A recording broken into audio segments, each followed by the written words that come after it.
ಇಡಿಗೆ ಚಾಟಿಯನ್ನ ಬೀಸಿದ supreme court. ಇಡಿಗೆ supreme court ತರಾಟೆಗೆ ತೆಗೆದುಕೊಂಡಿದ್ದು ಯಾಕೆ ಅಂತ ಗೊತ್ತಾ? ನಮಸ್ಕಾರ. ಕೇಂದ್ರದ ತನಿಖಾ ಸಂಸ್ಥೆಗಳು ಮೋದಿ ಸರ್ಕಾರದ ಕೈಗೊಂಬೆಗಳಾಗಿದ್ದಾವೆ.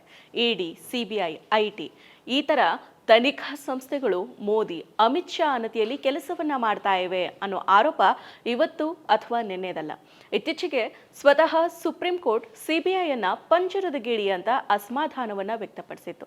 ಅಷ್ಟೇ ಅಲ್ಲದೆ ಮೂಡಾ ಪ್ರಕರಣದ ತನಿಖೆಯ ಸಮಯದಲ್ಲಿ ಕರ್ನಾಟಕ ಹೈಕೋರ್ಟ್ ಇಡಿಯನ್ನ ತರಾಟೆಗೆ ತೆಗೆದುಕೊಂಡಿತ್ತು. ಇದೀಗ ಜಾರಿ ನಿರ್ದೇಶನಾಲಯವನ್ನ ಸುಪ್ರೀಂ ಕೋರ್ಟ್ ತರಾಟೆಗೆ ತೆಗೆದುಕೊಂಡಿದೆ.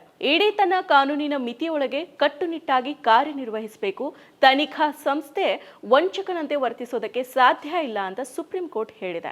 ಹಣ ಅಕ್ರಮ ವರ್ಗಾವಣೆ ತಡೆ ಕಾಯ್ದೆ ಅಡಿ ದಾಖಲಾಗುವ ಪ್ರಕರಣಗಳಲ್ಲಿ ಆರೋಪಿಗಳ ಬಂಧನ, ಶೋಧ ಹಾಗೂ ವಶಕ್ಕೆ ಪಡೆಯೋ ಇಡಿ ಅಧಿಕಾರವನ್ನ ಎತ್ತಿ ಹಿಡಿದಿದ್ದ ಸುಪ್ರೀಂ ಕೋರ್ಟ್ 2022ರ ಜುಲೈ ತೀರ್ಪನ್ನ ಪ್ರಶ್ನೆ ಮಾಡಿ ಮೇಲ್ಮನವಿಯನ್ನ ಸಲ್ಲಿಸಲಾಗಿತ್ತು. ಪರಿಶುದ್ಧ ನಂದಿನಿ ಹಾಲಿನಿಂದ ತಯಾರಿಸಿದ ನೈಜ ನಂದಿನಿ ಐಸ್ ಕ್ರೀಮ್ಸ್.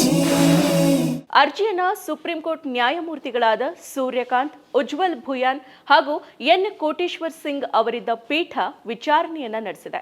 ಈ ವೇಳೆ ನೀವು ವಂಚಕನಂತೆ ವರ್ತಿಸೋದಕ್ಕೆ ಸಾಧ್ಯ ಇಲ್ಲ ಅಂತ ಇಡಿಯನ್ನ ಪೀಠ ತರಾಟೆಗೆ ತೆಗೆದುಕೊಂಡಿದೆ. ಕೇಂದ್ರ ಸರ್ಕಾರ ಮತ್ತು ಇಡಿ ಪರ ಹಾಜರಾಗಿದ್ದ ಹೆಚ್ಚುವರಿ ಸಾಲಿಸಿಟರ್ ಜನರಲ್ ಎಸ್.ವಿ. ರಾಜು ಆದಾಗ್ಯೂ 2019ರಲ್ಲೇ ಸುಪ್ರೀಂ ಕೋರ್ಟ್ ಸಾಂವಿಧಾನಿಕ ಪೀಠ PMLAಯ ಸಾಂವಿಧಾನಿಕ ಸಿಂಧುತ್ವವನ್ನ ಎತ್ತಿ ಹಿಡಿದಿದೆ. ಹೀಗಾಗಿ ಪರಿಶೀಲನಾ ಅರ್ಜಿಗಳನ್ನ ವಿಚಾರಣೆಗೆ ತೆಗೆದುಕೊಳ್ಬಾರದು ಅಂತ ವಾದ ಮಾಡಿದ್ದಾರೆ. ಹಿಂದಿನ ತೀರ್ಪಿನ ವಿರುದ್ಧ ಸಲ್ಲಿಸಲಾಗಿರೋ ಪರಿಶೀಲನಾ ಅರ್ಜಿಗಳು ಕೇವಲ ಮರೆಮಾಚಿದ ಮೇಲ್ಮನವಿಗಳಾಗಿದ್ದಾವೆ. ಪ್ರಭಾವಿ ವಂಚಕರು ಕಾನೂನು ಪ್ರಕ್ರಿಯೆಯನ್ನ ದುರ್ಬಳಕೆ ಮಾಡಿಕೊಂಡು ತನಿಖೆಗಳನ್ನ ವಿಳಂಬಗೊಳಿಸ್ತಾ ಇದ್ದಾರೆ. ಇಡಿ ಅಧಿಕಾರಿಗಳು ತನಿಖೆ ನಡೆಸೋ ಬದಲು ನ್ಯಾಯಾಲಯಕ್ಕೆ ಹಾಜರಾಗುವುದರ ಮೇಲೆ ಕೇಂದ್ರೀಕರಿಸುವಂತೆ ಒತ್ತಾಯಿಸುತ್ತಾರೆ ಅಂತ ಹೇಳಿದ್ದಾರೆ. ಆದಾಗ್ಯೂ ನ್ಯಾಯಮೂರ್ತಿ ಭುಯಾನ್ ಅವರು ಸಂಸ್ಥೆ ದಾಖಲಿಸಿರೋ ಪ್ರಕರಣಗಳಿಗೂ ಶಿಕ್ಷೆಯಾದ ಪ್ರಕರಣಗಳಿಗೂ ಇರೋ ಭಾರಿ ಅಂತರದ ಬಗ್ಗೆ ಕಳವಳವನ್ನ ವ್ಯಕ್ತಪಡಿಸಿದ್ದಾರೆ. ನೀವು ವಂಚಕನಂತೆ ವರ್ತಿಸೋದಕ್ಕೆ ಸಾಧ್ಯ ಇಲ್ಲ. ನೀವು ಕಾನೂನಿನ ಚೌಕಟ್ಟಿನಲ್ಲಿ ಕಾರ್ಯವನ್ನ ನಿರ್ವಹಿಸಬೇಕು. ಕಳೆದ 5 ವರ್ಷಗಳಲ್ಲಿ ಇಡಿ ಸುಮಾರು 5,000 ECIRಗಳನ್ನ ಅಂದ್ರೆ ಜಾರಿ ಪ್ರಕರಣದ ಮಾಹಿತಿ ವರದಿ ನೋಂದಾವಣೆ ಮಾಡಲಾಗಿದೆ. ಆದರೆ ಶಿಕ್ಷೆಯ ಪ್ರಮಾಣ 10%ಗಿಂತ ಕಡಿಮೆ ಇದೆ ಅನ್ನೋದನ್ನ ನಾವು ಗಮನಿಸಿದೀವಿ. ಇಡಿಯ ಇಮೇಜ್ ಬಗ್ಗೆಯೂ ಕೂಡ ನಮಗೆ ಕಳವಳ ಇದೆ.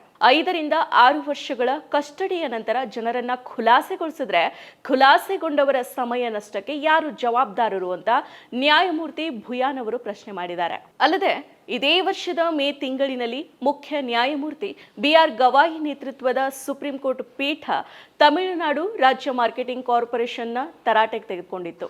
ಇಡಿ ತನ್ನ ಎಲ್ಲ ಮಿತಿಗಳನ್ನ ದಾಟ್ತಾ ಇದೆ, ಅದು ದೇಶದ ಫೆಡರಲ್ ವ್ಯವಸ್ಥೆಯನ್ನ ಸಂಪೂರ್ಣವಾಗಿ ಉಲ್ಲಂಘಿಸ್ತಾ ಇದೆ ಅಂತ ಹೇಳಿತ್ತು.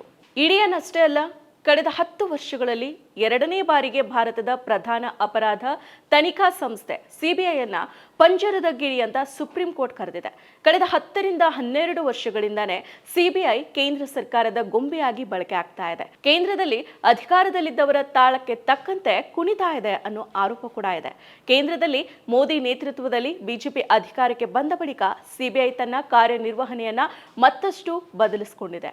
ಮೋದಿ ಸರ್ಕಾರ ಸಿಬಿಐಗೆ ಬಗ್ಗು ಅಂತ ಹೇಳಿದ್ರೆ ಸಿಬಿಐ ತೆವಳೋದಕ್ಕೆ ಆರಂಭ ಮಾಡಿದೆ ಅನ್ನೋ ಆರೋಪಗಳು ಹಲವಾರು ವರ್ಷಗಳಿಂದ ಕೇಳಿಬರ್ತಾ ಇದೆ. ವಿಪಕ್ಷಗಳನ್ನ ಬಗ್ಗು ಬಡಿಯೋದಕ್ಕೆ, ಪ್ರತಿಪಕ್ಷಗಳ ನಾಯಕರ ಬಾಯನ್ನ ಮುಚ್ಚಿಸೋದಕ್ಕೆ, ವಿರೋಧ ಪಕ್ಷಗಳ ಮುಖಂಡರು, ಶಾಸಕರು, ಸಂಸದರನ್ನ ಬಿಜೆಪಿಗೆ ಸೆಳೆದುಕೊಳ್ಳೋದಕ್ಕೆ ಅವರ ವಿರುದ್ಧ ಕೇಂದ್ರ ತನಿಖಾ ಸಂಸ್ಥೆಗಳನ್ನ ಮೋದಿ ಸರ್ಕಾರ ಎಗ್ಗಿಲ್ಲದೆ ಬಳಸ್ಕೊಳ್ತಾ ಇದೆ ಅಂತ ಹಲವಾರು ಸಂದರ್ಭಗಳಲ್ಲಿ ಸಾಬೀತಾಗಿರೋ ಸಂಗತಿ ಆಗಿದೆ ಅಂತ ಹೇಳಲಾಗಿದೆ.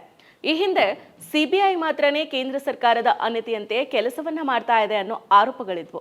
ಈಗ ಅದು ಜಾರಿ ನಿರ್ದೇಶನಾಲಯ, ಇಡಿ, NIA ಕೂಡ ಕೇಂದ್ರ ಸರ್ಕಾರದ ಎದುರು ಮಂಡಿಯನ್ನ ಊರಿದಾವೆ ಅಂತ ಆರೋಪಿಸಲಾಗ್ತಾ ಇದೆ.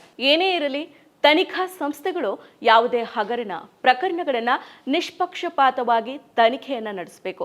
ತಪ್ಪಿತಸ್ಥರಿಗೆ ಶಿಕ್ಷೆಯನ್ನು, ಸಂತ್ರಸ್ತರಿಗೆ ನ್ಯಾಯವನ್ನು ಕೂಡ ಖಾತ್ರಿಪಡಿಸಬೇಕಾಗಿದೆ. ಆದರೆ ಈಗ ಎಲ್ಲೆಡೆ ರಾಜಕೀಯ ತಾಂಡವವಾಡ್ತಾ ಇದೆ. ನ್ಯಾಯ ಅನ್ನೋದು ದೇಶದ ಜನರಿಗೆ ದೂರದ ಬೆಟ್ಟದಂತೆ ಕಾಣಿಸ್ತಾ ಇದೆ. ಆದಾಗ್ಯೂ ಹಲವು ಸಂದರ್ಭಗಳಲ್ಲಿ ಸುಪ್ರೀಂ ಕೋರ್ಟ್ ನೀಡ್ತಾ ಇರೋ ತೀರ್ಪುಗಳು ಮತ್ತು ವ್ಯಕ್ತಪಡಿಸ್ತಾ ಇರೋ ಅಭಿಪ್ರಾಯಗಳು ನ್ಯಾಯಾಂಗದ ಮೇಲಿನ ಭರವಸೆಯನ್ನ ಭದ್ರಪಡಿಸ್ತಾ ಇದೆ. ಮತ್ತಷ್ಟು ವಿಶೇಷ ವಿಡಿಯೋಗಳನ್ನು ನೋಡಲು ಮತ್ತು ಹೊಸ ವಿಡಿಯೋಗಳ ಬಗ್ಗೆ ತಿಳಿಯಲು ಈ ದಿನ .com ಯೂಟ್ಯೂಬ್ ಚಾನೆಲ್ ಸಬ್ಸ್ಕ್ರೈಬ್ ಮಾಡಿ ಮತ್ತು ಬೆಲ್ ಐಕಾನ್ ಕ್ಲಿಕ್ ಮಾಡಿ.